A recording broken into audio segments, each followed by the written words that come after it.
Bible passages that have been used to hurt you but shouldn't have, part 8.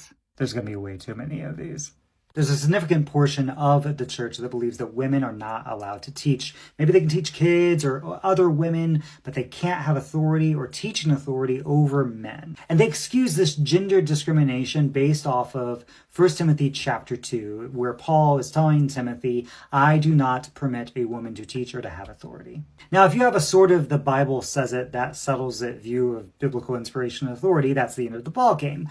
But it's hard to square that sort of for all time women can't teach view with the rest of the New Testament. You have women who are the first ones to evangelize to the apostles about the resurrection. You've got Priscilla and Aquila who correct Apollos' bad theology. You have Phoebe, who is the first expositor of the book of Romans. You have Junia, who's esteemed among the apostles. You have women who are leading church plants and not just in a serving hors d'oeuvre sort of way. So what the hell is happening in 1 Timothy chapter 2? Well, 3 things. 1, the primary verb is the verse above, verse 11, that says a woman must learn. That's the primary imperative verb of the passage. A woman should learn, and that's fairly revolutionary language in a culture where women were either not allowed to be educated or only be educated for so long. Secondly, Paul says, I do not allow a woman, and that is a present active indicative Greek verb that could be translated, I am not currently permitting a woman to teach or to have authority. Therefore, it's not a for all time command. Paul had Greek grammar available to him to say that, but rather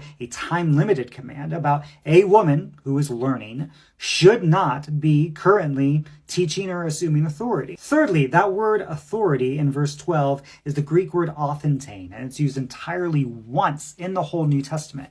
Outside of the New Testament, authentane means to usurp authority or to take authority in a violent way, and eventually is a verb to mean murder or strangulation. There are other words for authority in Greek that Paul couldn't have used, but he didn't use the other ones. He used authentane, a specific sort of violent, coercive authority. So the message of 1 Timothy chapter 2 is 1, a woman should learn.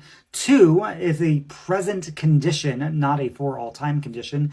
And 3, the sort of thing that Paul is trying to prevent is that someone, a woman specifically, who's a student, should not be usurping authority by teaching. Contextually, this makes sense. Paul is writing to Timothy, who is pastoring in Ephesus. Ephesus has the Temple of Artemis in it, and the Temple of Artemis kind of empowered a she-woman man-hating club. And so it's possible that there were women coming into the church, receiving education, and trying to usurp authority over everyone. What this passage is not doing is giving a for all time, all places command that women should not teach, because that would contradict the rest of Paul's ministry and the New Testament.